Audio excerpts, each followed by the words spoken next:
I'm not very well behaved, and I've never really wanted to be. At those moments, I've tried to pull off girl next door, shy, wallflower energy. It's failed miserably because deep down, I give no fucks, I make no concessions, I do what the fuck I want.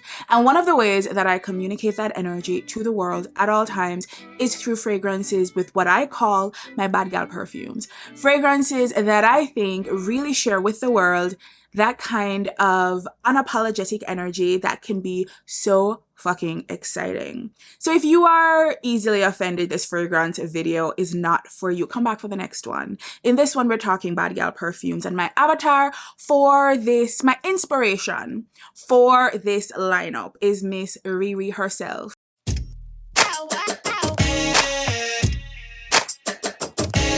Because she's my favorite bad girl of them all, and she does it better than most. So let's get into bad girl fragrances, rude girl fragrances, and not so shy girl fragrances.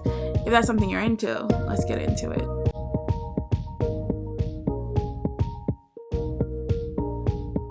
You know better. Hi, I'm Jeanique, and fragrances can do so much to bring out different elements of our personality, whether it's tapping into a whole other alter ego or it is just fully bringing forth our true selves. Fragrances can do that and then some. So I like to bring out some of my favorite rude gal, bad gal, unapologetic fragrances that make me feel like my most powerful. And so I'm sharing those today, and I hope you find a gem here, because maybe my gem is your gem, is everybody's gem, because these are fucking beautiful. If you haven't done so already, like, comment, subscribe, do the things, and show me a little bit of love, give me a little bit of support. I would appreciate it. Thanks so much for being here and watching this video at all, and so let's get into it. You just can't get enough.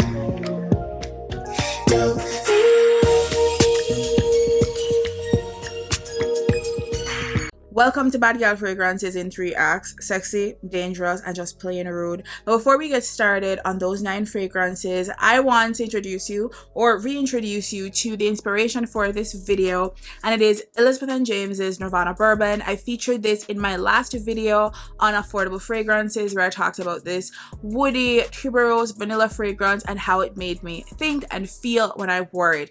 If you want to see more on that, check out my last video where I talk at length about the notes and what it gives. But this is the inspiration for this video, but we're going to get into the fragrances that actually made the cut today. My favorite fragrances in this category, bad girl fragrances inspired by Miss Riri herself. So for this category, sexy, I took inspiration from Rihanna's album Load that featured songs like Raining Men, S&M, Man Down, California King Bed. You know the album. It was iconic. The red hair giving What's My Name energy was even more iconic. And when I think of peak sex appeal, this album, those videos really embody the shit. And to start off, we needed to start off strong, and I'm giving you a Michel Germain Sexual Fleur, because it is a sexy ass fragrance. That is what it's giving. It is a lot of jammy, heavy, deep plum with nuts like walnut. There's frangipani and daisy, these light florals. The florals aren't doing shit. The florals aren't doing shit. They are not the star of this fragrance. We have some caramel, we have some woods in the base to really power up this fragrance in a way that makes it very loud. Yes, you know what? Pun intended. Pun intended. This fragrance is a very loud one. It is deep, it is rich, it is thick, it is heavy, and it is in your face. And it is so jammy, so sweet, and so motherfucking sexy. Y'all need to know. It is Michel Germain Sexual Fleur. This is a lovely one if you are trying to give va va voom, sex, kitten, sexual energy. Sexual Fleur does that. And when I think of this fragrance and I think of that album, they go together for me every single time. The next fragrance in this category is also giving a fearless kind of sex appeal as well, and it is JPG Jean Paul Gaultier's Scandal. Now this fragrance is honey, beeswax, caramel, some white florals like gardenia. There's a licorice patchouli. It is heavy. It is a little bit powdery. It is overwhelming in what it is giving. If you want something even louder than Scandal, you can go for the Le Parfum version. You can go for the So Scandal version.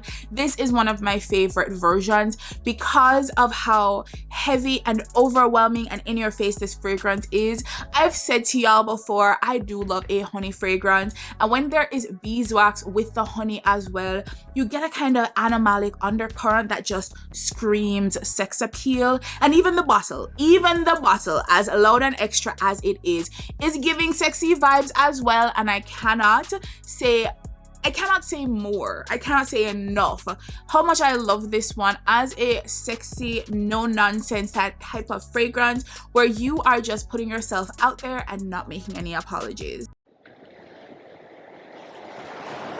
The next fragrance in this category is one that oozes sultry, but it's an affordable sultry because it is a dupe of a very famous fragrance, and it is a lovely Cherie from Maison Alhambra, and this is duping Tom Ford's Last Cherry, and it performs better, just FYI.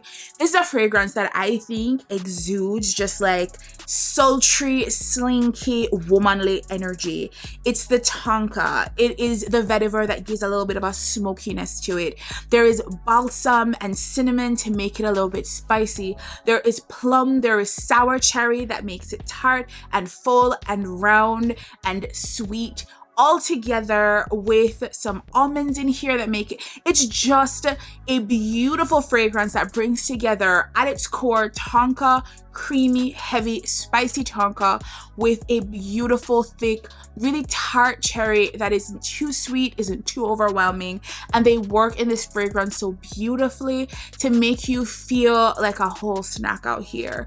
Now, this is sexy, deliberately sexy, without going over the top, being too much. It is so beautiful, it is so lovely, and I enjoy this one like few others can do for me, honestly. The next set of fragrances are inspired by Rihanna's album Unapologetic. You know, the one with the song Pour It Up on it. Throw it up, watch it all fall out. Throw it up. Yeah, that one. And the first one I want to talk about, because we're gonna pour it up, is a fragrance with a liquor in it, and it is Lolita Lempica's Lolita Land. Here's the thing. There's Bellini in here. There's some peach in here. There's a whole bunch of licorice in here. This one cosplays as a good girl. She's not. She's not. This is a fragrance that once you spray it and you let it sit on your skin for a while, it develops in these really odd and interesting ways. This is not a safe blind buy by any means, but it is an extremely sweet, candy smelling fragrance that goes into some really odd territory. There is pepper in here. There are really heady white florals in here. There's some patchouli in here, but the licorice is so over. It's like you're smelling the candy in the bag. Think about it. Think about it. Smell the candy, the licorice red vine with a little bit of powderiness on the outside. That is what you're getting in this fragrance. So if you want to smell like a candy snack that you want to get eaten up, Lolita Lempica's Lolita Land is the one to do it with. And that Bellini in the front is real sparkly, it's real bright, it's real boozy, and it adds an extra dimension to this fragrance. It doesn't actually need, but it has, and it makes it so much more exciting. So since we're talking about booze, we're gonna stick to the booze, and we're gonna talk about Ferragamo's Amo. Now, this is a fragrance that has Campari, that very tart, sour Campari in the opening, but it has all of these other sour notes like rhubarb that is very sharp. It's a little bit green. We got some mate tea as well. That is all rounded out by ambroxan and some vanilla to make it more balanced, more beautiful. But I'm telling you, that sort of hit of liquor, that hit of rhubarb, all of that fresh brightness, the sweetness mixed with the tea elements, the earthy elements, as well as those greener elements, makes this such a dynamic and fun and unapologetic fragrance that isn't for everyone. It takes a whole bunch of chances, but like its name, Amo, it's for love, it's for sex appeal. It is unapologetically really sensual and vivacious, and I love this one as a fragrance that I put on when I am feeling myself and I'm about to be in these streets. The last two fragrances had liquor in them. This third one does as well. But I want to set y'all up because this is one of my favorite fragrances of all time and one of the sexiest fragrances I think I've ever come across. Even though I do not think it is a safe blind buy, just like I don't think the Lolita Land is a safe blind buy. I love this so much and I treasure it so much. I would like to talk you through this.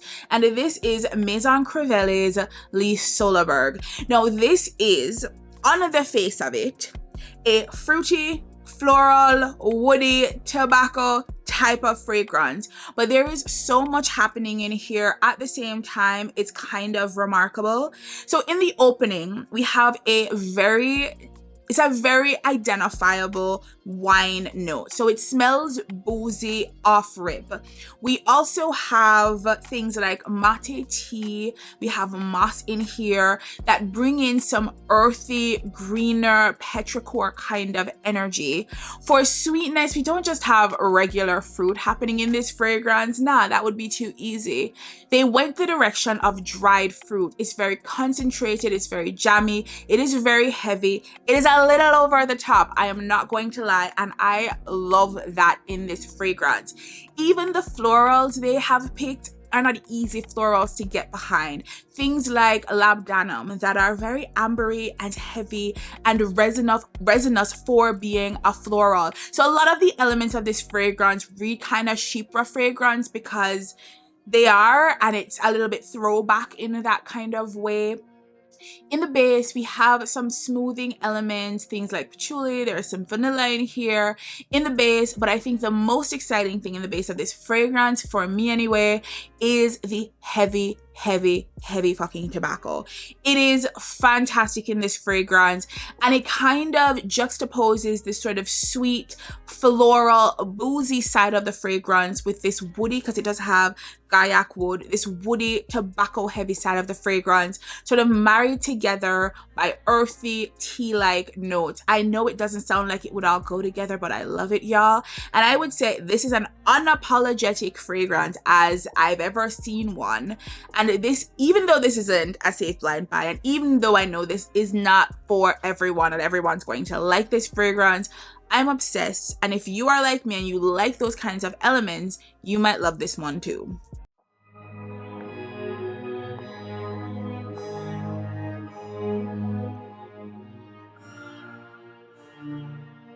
Last three fragrances are inspired by Riri's last studio album, Anti, featuring such hits as Kiss It Better and Work. Some of my favorites, and these songs just give a whole bunch of dominant energy, y'all, and I wanted that to be replicated in the fragrances I shared in this category with you. And so first up we got Maison Margiela's Jazz Club. Now this is a fragrance that really pulls together a lot of tobacco, a very heavy tobacco, with rum, pepper, a little bit of citrus, and a little bit of sweetness. I always imagine a jazz club, a speakeasy, a night out, really just grown, sexy, maybe in Paris. That is the energy of this fragrance. Really self-indulgent in a lot of ways. This is a very unisex fragrance. If you love something that skews a little bit sweeter, a lot more feminine than the fragrances I've talked about before, are more your speed. But this one I think is a really powerful fragrance that makes a whole bunch of statements when you walk into a room. This next fragrance starts off real good and then gets naughty along the way, sort of, kind of. Yes, it absolutely does. And it is Room 1015's Cherry Punk. Now let's talk about this fragrance. Now the first spray, you start off and you get what? Maraschino fucking cherries. It is a blast. You don't expect it. I didn't expect it. The notes say it's sour cherry. It does not smell like sour cherry. It smells like maraschino cherries. It smells like cherries you put in an alcoholic drink. That's what it smells like at the opening. It is sweet and bright like you would expect with that maraschino cherry. And as the night progresses and your body heats up, the transformation of this fragrance is kind of wild, because in the base is a very heavy leather note that comes in and takes over, gives a hint of smokiness. There is pepper in here, but it gives like a hint of smokiness and a whole bunch of leather and depth and a little bit of an animalic quality to it. This fragrance is incredibly sexy, incredibly dangerous, and it comes from out of nowhere. You think you know what it is upon first spray, you think you know what it is as you're leaving the house, and when you're out already, it sneaks up on you and it becomes something completely different, and I'm all here for that. The last fragrance I want to talk about is Jimmy Choo Illicit. Now, this is a fragrance I've talked about once before on this channel that I absolutely love. This is an amber rich, amber heavy fragrance that is really warm and supple, and over top of that are all of these other notes that give it a whole bunch of dimension and layers. Think cashmere wood, some sandalwood, there's a little bit of honey in here, some ginger, a little bit of blood orange for balance, and a little bit of tartness. And this fragrance just feels full and enveloping, but also really sort of dynamic and sensual at the same time. I think this is such a sexy fragrance because it isn't trying too hard, isn't pushing too much. It's reserved in its power, and I love that because of it. So those are some of my favorite bad gal fragrances. Do they feel bad enough for y'all, or do they feel like safe bets? Let me know down in the comment section. I would love to hear all about it. Now, if you have your own bad gal fragrances, things you use to tap into that other side of yourself, I want to know about it because I want to check those out as well. Again, I'm Jeanique. I appreciate you checking out my video, showing me a little bit of love, and I hope you come back for the next one. Bye, y'all. Baby, you're the one and only. Baby, you've been on my mind. You know you don't have to be lonely. You can come and take my time. Baby,